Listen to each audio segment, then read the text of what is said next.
പിതാവിന്റെ ആത്മാനുതാപം എന്ന കൃതിയിലെ 3-ാം പാദത്തിൽ നിന്നുമുള്ള ഏതാനും വരികളാണ് ഞാൻ ഇവിടെ ചൊല്ലുന്നത്. കാരുണ്യനാഥനാം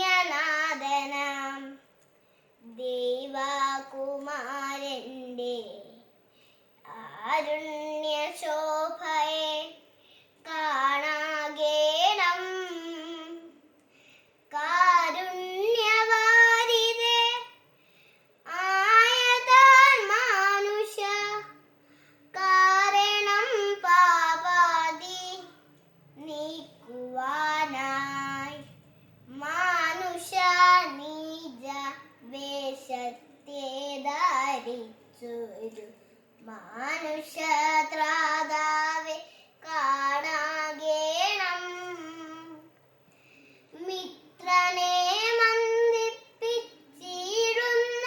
ദീപിയെ ഗാത്രേ മറച്ചതും കാണാകേണം. ഉന്നതനാം ദൈവം കന്യമാറിയത്തെ വന്നു പിറന്നതു കാണാകേണം. 9 മാസമി മാതാവിൻ ഗർഭത്തിൽ അൻപോടിരുന്നതും കാണാകേണം.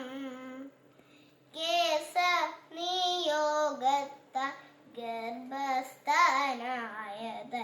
ബെത്ലഹേം പൂക്കതും കാണാകേണം.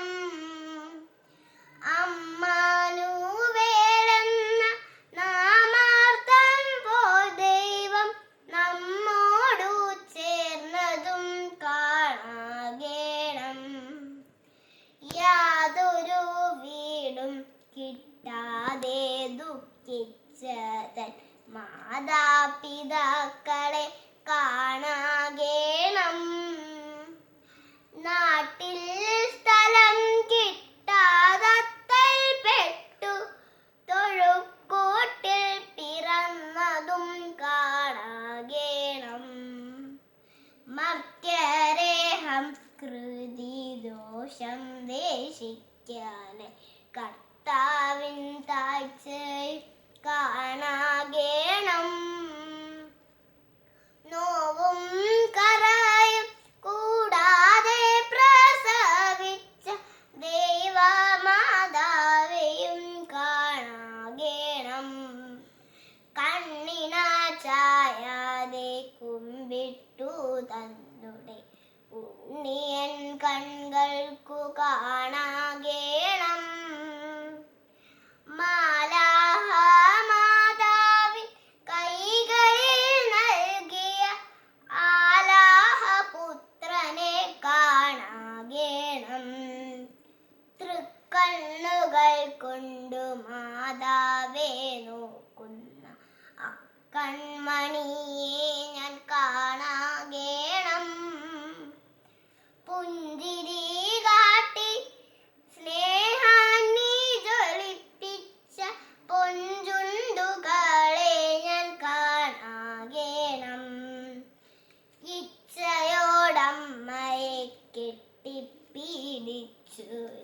കൊച്ചു കരങ്ങളെ കാണാകേണം. അന്നേരം ജീവൻ നിലച്ചാഞ്ചലാടുന്ന ആനന്ദാധിക്യവും കാണാകേണം.